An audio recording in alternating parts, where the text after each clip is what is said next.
Hello friends, welcome to our YouTube channel friends. In this video, I am gonna tell you about how you can recover your deleted photo and video in your Realme smartphone. So let's start the video friends. So first let's open the photo. So you can sign in to backup your photo also. So here I have to not to backup, just close this and click on albums. Here it is recent, so you can delete any of the photos like this.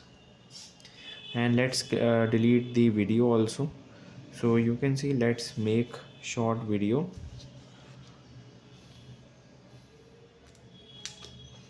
and let's delete this one. So here it is deleted. Now friends, you have to come to the album. Here it is recently deleted. So here are the three photo and video showing. You have to long press it like this, three items selected, and click on restore. When you click on permanently delete, it will be deleted permanently, so you will not able to recover it. So click on restore and it is restored successfully friends. If you don't restore it, it will permanently delete it after 30 days or 60 days. So you have to restore it. If you want to, click on photos and now it is showing it is restored successfully. I hope you like this video. If you like this video, then subscribe to our YouTube channel for more helpful tips and tricks videos. See you next time.